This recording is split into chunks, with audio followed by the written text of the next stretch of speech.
If you want to sterilize a room like a bathroom, simply take the unit, set it to the time you would want, in this case 30 minutes, to let it have enough time to generate enough ozone for the size of the room.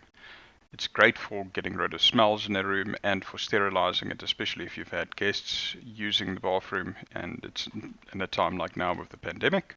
After it's run for the desired time, you can come back into the room, switch off the device, and then open up a window or something for ventilation and leave the room again until it's been flushed out that you don't have any noticeable ozone smell anymore, and then put the unit back on charge via micro USB.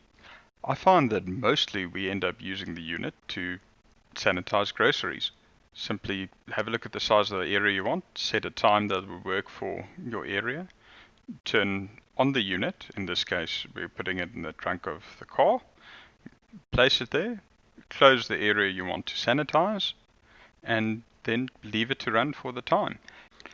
It's so convenient to just use it in the car's trunk. We do, however, recommend rather using something like a cardboard box or a dedicated room for ozone. As well, basically where you use ozone is as if you're using sanitizer on every surface.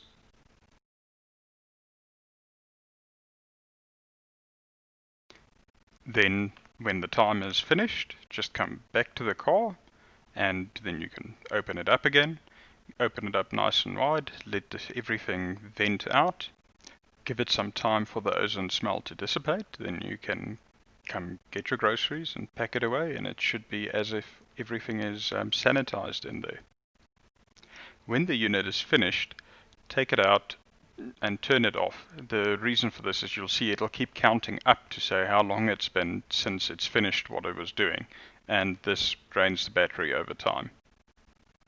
Another great use of the portable ozone generator is to sterilize a car after it's been in for a wash or in at a dealership for repairs. You simply activate the unit, place it inside the car, preferably through the open window or open door, and then close all the windows and doors just to seal in all the ozone, let it run.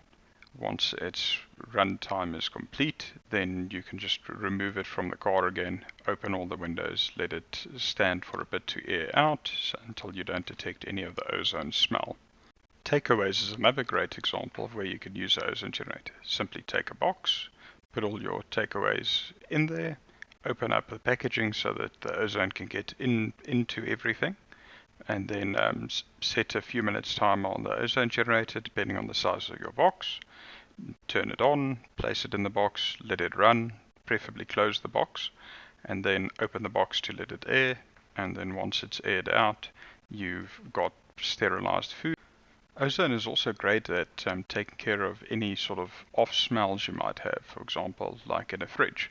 You just set a relatively short timer, depending on the size of your fridge, and open up the fridge and place the unit running inside, and if you give it a few minutes in there, it should take care of most off smells, like if you left some food in there for a little bit too long or anything along that lines. It really makes a massive difference. Ozone is basically useful to sterilize anything. For example, if you get a package delivered, just take the box, open it up, set your ozone generator up, place it in the box and close it, preferably with a little bit of a air gap in there in case there's anything that might be sensitive to the high levels of ozone, but enough just to get the ozone to contact everything, and then let it stand. And once it's finished, make sure it's in a well ventilated area, open it up, turn off the ozone generator, let all the excess ozone dissipate, and then you can open your packages.